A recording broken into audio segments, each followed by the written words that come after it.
할렐루야. 네. 우리 옆 사람하고 인사하십시다. 잘 오셨습니다. 사랑합니다.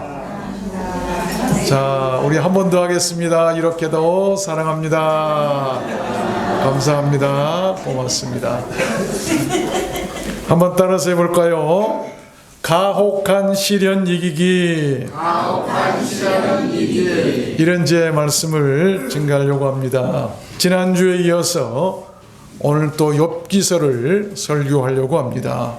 고난주간이 곧 있기 때문에 우리가 욥의 고난을 생각하면서 또 주님의 고난을 생각하면서 나와 내 주변의 이웃들의 고난을 생각하면서 우리가 말씀을 들었으면 좋겠습니다. 욥기서는 인간이 겪을 수 있는 최악의 시련을 말하고 있고 그 시련의 극복기를 또한 보여주는 책입니다. 욥은 비정하고도 가혹한 시련의 골짜기를 통과한 아주 대명사격 그런 인물이죠. 인간으로서 겪을 수 있는 최악의 어떤 그 시련을 경험한 그런 사람이에요.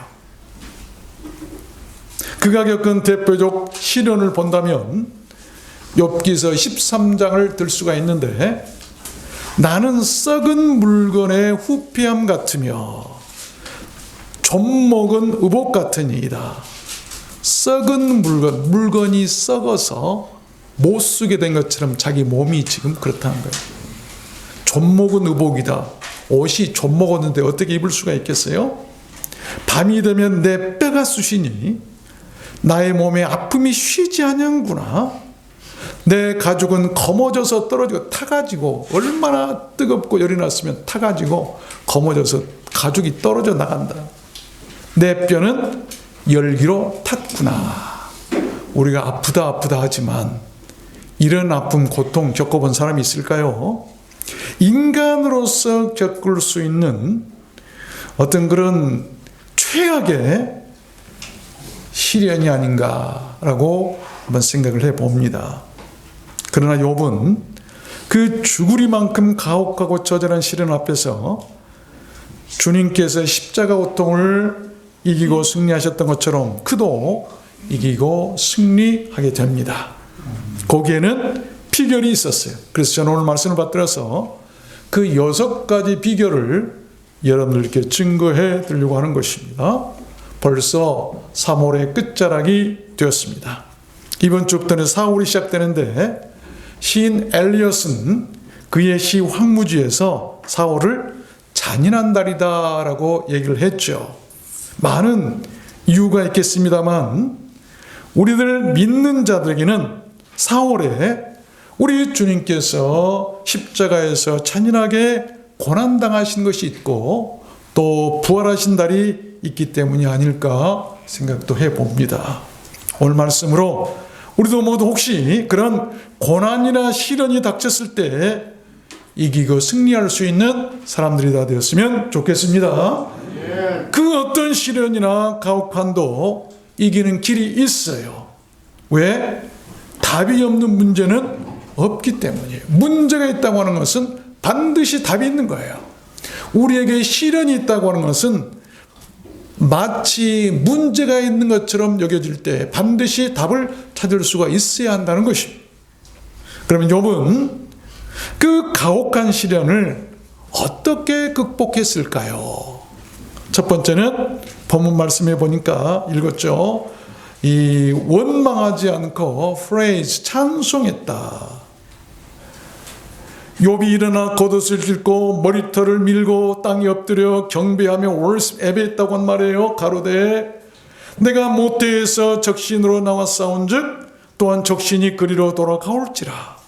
주신 자도 여호와시요 취하신 자도 여호와시오니 여호와 이름이 찬송을 받으실지어다 하고, 이 모든 일에 욥이 범죄하지 아니하고 하나님을 향하여 어리석게 원망하지 아니하니라. 그렇습니다. 욥은 그 처절하고 가혹한 시련 앞에서 원망하지 않고 오히려 하나님을 찬송했습니다. 아무리 가혹한 시련이라도 찬송을 이길 수 없는 거예요. 사탄의 마귀 괴계가 아무리 강하단다 할지라도 찬송을 이길 수 없는 거예요. 아무리 우리에게 몸에 병이 들어서 우리를 힘들게 한단다 할지라도 찬송을 이길 수는 없어요. 시련이나 아픔을 이기시는 우리가 있다고 한다면 그 이길 수 있는 비결이 무엇인가를 알아야 된다는 것입니다. 저는 때로 아프고 힘들 때가 있어요. 저도 마찬가지 인간인 거로. 안 아픈 사람 누가 있나요? 그럴 때마다 부른 찬양이 있어요. 저는 언젠가 새벽마다 일어나서 제가 사는 연립 옥상에 올라가서 이 노래를 계속 반복해서 부르면서 걸어다니면서 기도한 적이 있었어요. 내 주의 은혜 강가로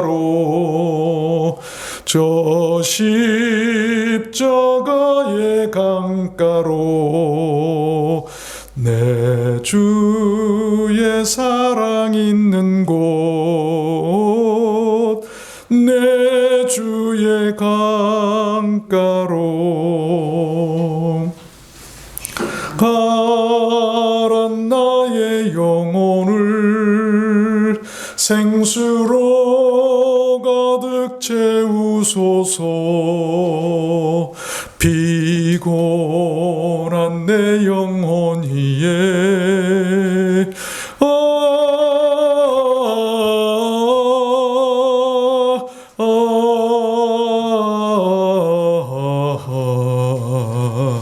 내 주의 은혜 강가로 저 십자가의 강가로 내 주의 사랑 있는 곳 내 주의 강가로. 아멘. 눈물 나와서 노래가 잘 안 되는 것 같아요. 여러분, 내 주의 사랑이 있는 은혜의 강가로.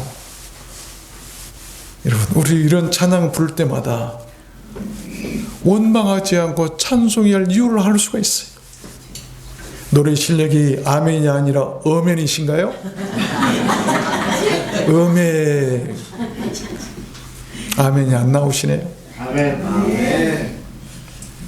욥기서 36장에 보면 너는 하나님 찬송하기를 잊지 말지니라. 욥은 하나님 찬송하는 것을 잊지 말라고 얘기하고 있어요. 두 번째입니다. 욥은 그 가혹한 시련을 어떻게 극복했을까요? 두 번째는 was, 말씀을 거역하지 않았습니다. 6장 10절을 보면 그러할지라도 내가 오히려 위로를 받고 무정한 고통 가운데서도 기뻐할 것은 내가 거룩하신 이의 말씀을 거역지 아니하였음이니라. 예? Not denied.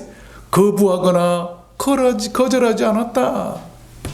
아십시오. 하나님은 욥처럼 가혹한 시련 앞에서도 끝까지 말씀을 거역하지 않는 그런 사람을 이렇게 보호하시고 지킨다는 것을 알았을 것입니다. 욥기 23장에 보면 내가 앞으로 가도 그가 아니 계시고 뒤로 가도 보이지 아니하며 그가 왼편에서 일하시나 내가 만날 수 없고 내가 오른편으로 돌이키시나 배울 수 없구나. 나의 가는 길을 오직 그가 하시나니 그가 나를 단련하신 후에는 내가 천금같이 나오리라. 내 발이 그의 걸음을 바로 따라 싸우며 내가 그의 길을 지켜 치우치지 아니하였고 내가 그의 입술의 명령을 어기지 아니하고 일정한 음식보다 그 입의 말씀을 귀히 여겼구나. 그런즉 내게 작정하신 것을 이루실 것이라. 위대한 믿음의 고백이죠. 욥기서 22장에도 보면 너는 하나님과 화목하고 평안하라. 그리하면 복이 네게 임하리라. 청컨대 너는 그 입에서 교훈을 받고 그 말씀을 네 마음에 두라. 욥은 체험했어요. 말씀의 소중함을 알았어요. 무엇을 통해서? 그 가혹한 시련 앞에서 그 시련을 이길 수 있는 길이 말씀을 거역하지 않는 것을 알았기 때문에 그는 거역하지 않고 말씀을 받았어요. 그랬더니 그가 뭐라고 고백합니까? 그래, 다른 것 없어. 말씀을 네 마음에 두어라. 말씀을 우리의 마음에 두도록 권면하고 있는 것입니다. 아십시오. 우리가 말씀을 거역하지 않을 때 모든 시련을 이기게 될 줄로 믿습니다. 세 번째입니다.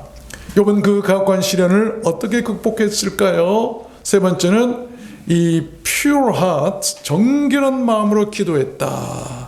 16장 16절 보면 내 얼굴은 울음으로 붉었고 내 눈꺼풀에는 죽음의 그늘이 있구나. 그러나 yet 아직은 내 손에는 포악이 없고 나의 기도는 청결하니라. My prayer is pure. 내 기도는 순수하고 거짓이 없고 순결하고 정직하고 결백하다. 거짓이 없다. 아직은 저는 이 말이에요. 말씀을 준비하다 그렇구나. 내가 나중에 어찌 될지 모르겠지만 아직은 괜찮습니다.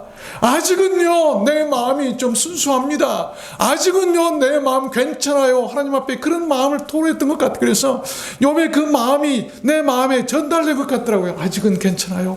주님요, 나중에 내가 어쩔지 몰라. 지금 괜찮아요. 아직은 괜찮아요. 아직은 견딜만해요. 이런 마음으로 기도했을 때 하나님께서 그를 얼마나 예뻐하셨을까. 그의 기도는 실로 깊고 이도했습니다. 친구들의 조롱 앞에서도 하나님을 향해 드리는 그의 기도는 깨끗한 눈물의 기도였어요.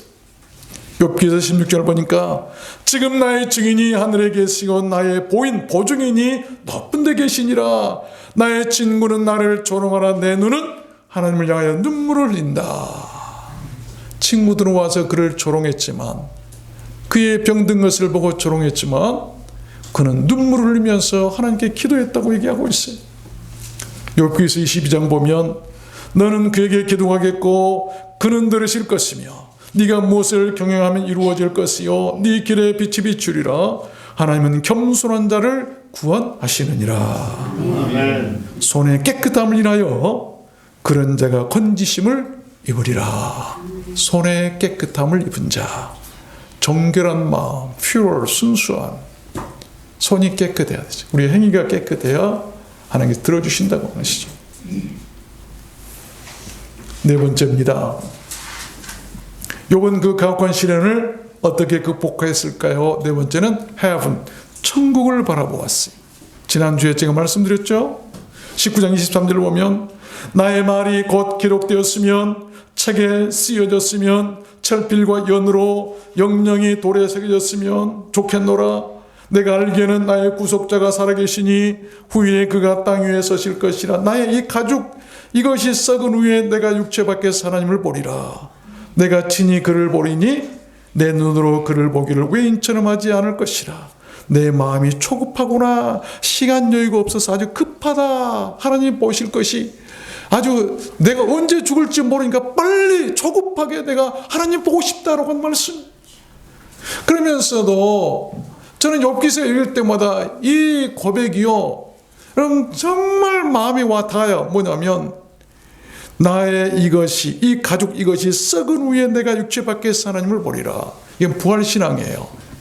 그의 육체가 썩어가는 병이잖아요. 떨어져 나가야 검게 타가지고 이 육체가 다 썩은 다음에는 내가 이 육체 밖에서 하나님을 보게 될 것이다. 여러분 그 썩을 때까지 기다리는, 그러면서까지 하나님을 보겠다고 그가 낙심하지 않고 하나님을 향해 눈을 들고 있는 것을 볼 수가 있어요. 천국을 바라본 것입니다. 그렇습니다. 욥은 가혹한 시련 앞에서 자신을 구원할 하나님이 계신 천국을 바라보는 열렬하고 초급한 마음으로 그 큰 시련을 이겨낼 수 있었던 것입니다. 다섯 번째입니다. 욥은 그 가혹한 시련을 어떻게 극복했을까요? 다섯 번째는 repent, 회개했어요. 회개했습니다. 42장 3절에 보면 무지한 말로 이치를 가려운 자가 누구이니까 내가 스스로 깨달을 수 없는 일을 말하였고 스스로 알 수 없고 헤아리기 어려운 일을 말하였나이다. 내가 주께 대하여 귀로 듣기만 하였사옵더니 이제는 눈으로 주를 배웁나이다. 그러므로 내가 스스로 하나고 despise, 아주 스스로 자신을 개탄스럽게 여기고 낮추고 후회한다. 자기 인생에 대해서 후회한다라고 말해요. 티끌과 제 가운데서 회개하나이다.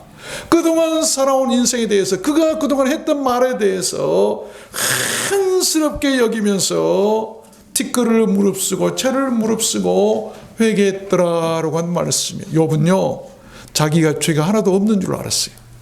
자기는 깨끗한 사람인 줄 알았어요. 물론 하나님도 그걸 인정했어요. 그런데 하나님께서 그에게 깨우치시고 얘기했을 때 그는 그때서야 내가 교만했구나. 내 말이 다 교만이었구나. 내가 죄가 없다고, 내가 의롭다고, 나의 모든 말들이 다 이것이 죄였구나 생각하고 그가 회개하잖아요. 욥은 하나님 말씀 앞에서 그렇게 자신을 낮추고 회개했어요. 하나님은 욥의 그 순간을 기다리셨는지도 모르겠습니다. 그 회개의 결과는 놀라웠어요. 9절 보니까 여호와께서 욥을 기쁘게 받으셨더라. 그전에는 그냥 받으셨을지도 모르겠는데 이제는 기쁘게 받으셨다. 이제야 인정하겠다라고 한 말씀. 아브라함도 하나님께서 이제야 네가 믿음인 줄 내가 알겠다라고 그를 기쁘게 받으시고 축복했던 것을 우리가 알 수 있잖아요. 아십시오. 회개는 하나님과 인간들 사이에 있는 여러분 최고의 값진 순간이에요. 아주 금과 같은 시간이에요. 변화되고 거듭나는 순간이고 구원받는 순간이기 때문에 회개의 순간이 그렇게 소중한 거예요. 하나님은 그렇게 자신을 낮추고 회개하는 자들을 사랑하십니다. 그리고 그 어떤 가혹한 시련이라도 지나가게 하시고 이겨내게 하신다는 것입니다. 여러분 인생에서 금과 같이 정금과 같이 번쩍이는 한순간이 있다고 한다면 하나님 앞에 자신을 낮추고 회개하는 순간이에요. 그 순간이 길지 않아도 괜찮아요. 옆절은 단 한마디만 해도 괜찮습니다. 하나님, 내가 죄인입니다. I'm a sinner. 내가 죄인입니다. 여러분 그 한마디만 해도 하나님 다 알고 계세요. 그런데 교만해서 그 고백을 안 해요. 자기가 죄이면서도 죄인인 척 않고 교만하고 하나님의 말씀을 비판하고 의심하고 한다 이 말입니다. 그러니 여러분 시련이 계속될 수밖에 없는 것 아니겠습니까? 마지막 6번째입니다. 욥은 그 가혹한 시련을 어떻게 극복했을까요? 마지막 6번째는 duty to people, 사람에 대한 도리를 다했다. duty. 42장 10절 보니까 욥이 그 벗들을 위하여 빌매 여호와께서 욥의 곤경을 돌이키시고 욥에게 그 전 소유보다 갑절이나 주신지라. 여호와께서 욥의 모년에 나이 많아서 늙을 때 복을 주사 처음 복보다 더하게 하셨더라라고 한 말씀이에요. 하나님의 복이요 젊었을 때보다도요 나이 들어서 갑절이나 더 많아져요. 나이 든 것이 이렇게 축복입니다. 믿습니까? 이웃이나 사람들에 대한 욥의 인성이 잘 나타난 부분이에요. 욥기서를 저는 자주 읽습니다만 이 말씀이 항상 제 마음에 있어요. 우리가 신앙이라고 하는 것이 하나님께도 잘해야 하지만 주변 사람들에게도 잘해야 함을 깨우치신 말씀이에요. 보이는 사람에게 잘하지 못하는 사람이 어찌 보이지 않는 하나님께 잘할 수 있을까요? 보이는 부모에게, 보이는 아버지에게, 어머니에게 못하는 사람이 보이지 않는 하나님을 아버지라고 섬길 수 있다고요? 여러분, 보이는 사람에게 잘하지 못하는 사람이 보이지 않는 하나님께 잘할 수는 없습니다. 모두 형식적이고 거짓일 수밖에 없는 거예요. 그런 신앙은 다 거짓이에요. 봄입니다. 길거리에 벌써 보니까 뭐 꽃집들이 있죠. 꽃집들 지나다 보면 어떤 꽃은 뭐 그냥 좀 초라하고 화려하지도 않는데도 벌들이나 나비들이 이렇게 오는 꽃들이 있어요. 근데 어떤 꽃들은 화려하고 크고 좋은데 나비 한 마리, 벌 한 마리 없어요. 무슨 차이죠? 생화와 조화의 차이입니다. 향기가 있는 꽃은 작더라도 벌이나 나비가 찾아오는 거예요. 그러나 화려하고 큰 꽃은 여러분 아무리 보기 좋아도 조화의 향기가 있기 때문에 벌이나 나비 한 마리 올 수가 없어요. 우리 사람도 마찬가지예요. 누군가에게 이런 그리스도의 향기가 있는 사람에게 사람이 따르게 될 것이고, 하나님께서도 찾아오시는 사람이 어떤 사람일까요? 작지만 향기가 있는 사람이에요. 그 안에 내적인 향기가 있는 사람이다라고 한 욥이 바로 그런 사람이에요.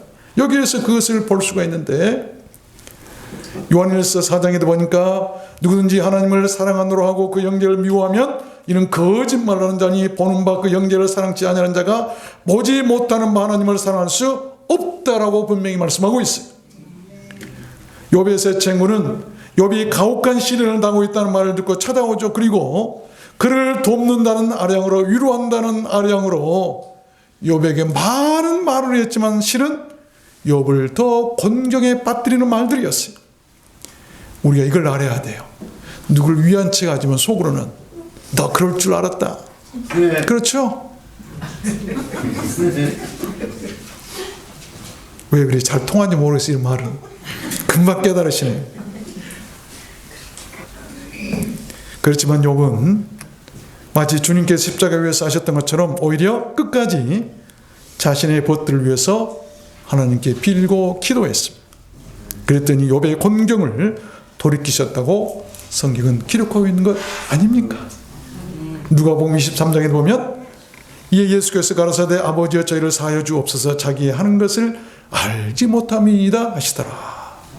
시편 15편을 보면 여호와의 장막에 유할 자 누구 오며 주의 성산에 거할 자 누구 오니까 그 보석에 행악치 아니하며 그 이웃을 해방치 아니하며 무지한 자를 해치 아니하는 자니 이런 일을 행하는 자는 영영이 요동치 아니하리이다. 이웃에게 회방하지 않아야 돼요. 남편에게 회방하지 않아야 되고, 아내나 자식들이나 부모에게 회방하지 않아야 돼요. 형제들에게 회방하지 않아야 되고, 성도들에게 회방하지 않아야 돼요. 이런 사람들이 사람의 도리를 다한 사람인데, 욥은 마치 예수님께서 자기를 죽이려고 하는 사람들, 또한 자기를 잡으러 온 유다까지라도 친구라고 하면서 그들을 걱정해주고 그들을 위해서 기도하셨던 것처럼 욥도요, 자기를 이렇게 속으로 저주하고 그럴 줄 알았다 조롱하는 그 친구들 향해서 오히려 기도했더라라고 한 말씀이에요. 보이는 이웃이나 주변 사람들, 특별히 부모, 형제, 친지, 벗들에게 먼저 우리가 잘해야 될 줄로 믿습니다. 하나님께서는 사람의 도리를 다하는 그런 사람을 욥처럼 인정하시고 그 공경에서 돌이켜 주신다는 것입니다. 말씀을 맺겠습니다. 일본의 명문 공대를 수석으로 졸업한 사람이 대기업에 입사 시험을 쳤답니다. 그는 줄곧 모든 시험에 수석을 놓치지 않는 자타가 공인한 천재였기에 모두가 당연히 합격을 넘어서 수석 합격할 줄 알았어요. 그런데 발표 당일 아무리 찾아봐도 합격자 명단에 그의 이름이 없었어요. 실망한 그는 남들 보기에 창피하기도 하고 자존심이 상해서 아무도 몰래 집에 돌아와서 다량의 수면제를 먹고 그날 밤 생을 마감하고 맙니다. 그런데 다음 날 긴급 전보가 도착했어요. 수석 합격자에게 이름을 따로 빼서 직접 알리려고 했다는 것입니다. 그 천재가 어처구니 없게 죽은 것이죠. 그런데 훗날 한 기자가 그 대기업 회장에게 물었답니다. 전에 그 사건을 어떻게 생각하십니까? 예, 본인에게는 매우 안 된 일이지만 우리 회사로서는 참 다행한 일이었습니다. 깜짝 놀라가지고 아니 왜죠? 그랬더니 한 번 실수를 그렇게 잊지 못하고 생을 포기한 그런 허약한 사람이 훗날 수석으로 입사해서 우리 회사에 중역이 되었을 때 회사가 어려워졌다고 가정해 봅시다. 회사를 살리지 못하고 회사를 망하게 만들고 말았을 것입니다. 교회도 마찬가지고 우리 인생 다 마찬가지. 그런데 욥은 그렇질 않았습니다. 그에게 닥친 시련 앞에서 좌절하거나 낙심하지 않고 더 강해질 수가 있었어요. 하나님은 그것을 아셨기에 욥에게 그런 크고 가혹한 시련을 허락하셨는지도 모르겠습니다. 여러분, 남달리 특별히 그 가정이나 그 사람에게 가혹한 시련을 주시는 것은 아무에게나 주는 게 아니에요. 줘봤자 감당치 못할 사람은 주시지도 않아요. 견딜만 하니까 주시고, 그래서 이기면 하나님께서 더 큰 것을 맡기도록 하시기 위해서 하나님께서 테스트하신 것이라는 것입니다. 욥기서 8장에 보니까 이런 말씀이 있죠. 하나님을 잊어버리는 자의 길은 그 믿는 것이 끊어지고 그 의지하는 것이 거미줄 같은즉 그 집을 의지할지라도 집이 서지 못하고 굳게 잡아도 집이 보존되지 못하리라. 하나님은 순전한 사람을 버리지 아니하신다라고 말씀합니다. 욥기서 33장에 보면 하나님이 사람에게 이 모든 일을 제삼 행하심은 그 영혼을 구덩이에서 끌어돌이키고 생명의 빛으로 그에게 비치려 하심이라. 아멘. 우리도 욥과 같은 그런 순전한 신앙을 견지했으면 좋겠습니다. 그 어떤 가혹한 시련 앞에서도 이기고 승리하리라 믿습니다. 여러분, 원망하기보다는 찬송하고 말씀을 거역하지 않고 정결한 마음으로 기도하고 천국을 바라보고 회개하고 또한 사람의 도리를 끝까지 지키면 그렇게 될 줄로 믿습니다. 우리를 드러난 손길은 오직 욥과 같은 그러한 사람들이 모여서 하나님을 바라고 의지하며 섬기는 그런 욥이 많은 교회였으면 좋겠습니다. 그래서 그 어떤 가혹한 시련도 이겨내고 승리하는 그런 교회였으면 좋겠습니다. 여러분 모두 그렇게 되시기를 주님의 이름으로 축원합니다. 우리 찬양하도록 할까요? 내가 승리하리라. 이 찬양하시고